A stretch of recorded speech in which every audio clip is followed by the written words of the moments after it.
Revanth Reddy diversion politics చేస్తున్నాడన్నారు మాజీ MLA Chirumarthi Lingaiah. ప్రజలకు ఇచ్చిన హామీలు అమలు చేయలేక కొత్తవి తెర మీదకు తెస్తున్నారని చెప్పారు. దళితుడని ఈ విధంగా కాంగ్రెస్ ప్రభుత్వం కుట్రలు చేస్తోందని మండిపడ్డారు. ఏం అవసరమని ఫోన్ ట్యాపింగ్ చేస్తానని ఇప్పటి కాంగ్రెస్ ప్రభుత్వమే ఫోన్ ట్యాపింగ్ చేస్తుందన్నారు.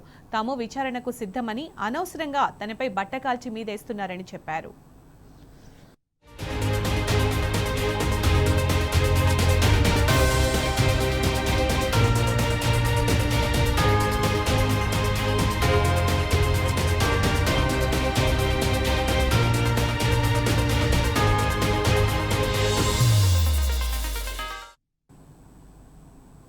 కాన్స్టిట్యూషన్ ఉండే వ్యక్తిని సమస్యల మీద మాట్లాడుతుంటాం.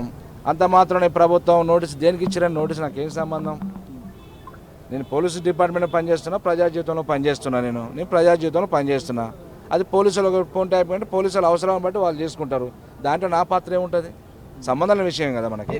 ప్రజలకు ఆన్సర్ చెప్పేద్దాము ఈ ప్రభుత్వం దగ్గర లేదు. ఏదో రకంగా గుడ్డగాల్చి మీద చేయాలి. పార్టీ క్యాడర్ని డిస్టర్బ్ చేయాలని ప్రయత్నం. పార్టీ క్యాడర్ ఎప్పుడు డిస్టర్బ్? కేసీఆర్ నాయకత్వం చాలా స్ట్రాంగ్ అవుతారు. ఇంకా కాంగ్రెస్ ప్రభుత్వం ఏ ప్రభుత్వంలో ఫోన్ ట్యాపింగ్ చేస్తారు, కానీ అలా అవసరాలు చేస్తారు. ఈరోజు ప్రత్యేకంగా చేస్తారు రేవంత్ రెడ్డి ప్రభుత్వం. బీఆర్ఎస్ పార్టీ నేతల మీద, వాళ్ళ కదలికల మీద కూడా నిఘా పెట్టి చేసే ప్రయత్నం చేస్తారు. కానీ మంచి సాంప్రదాయం కాదు అది. ప్రభుత్వం చేసి ప్రభుత్వాలకు అవసరం బట్టి చేస్తారు. అక్కిర మిర్చి ఎవరు చేయరు అది.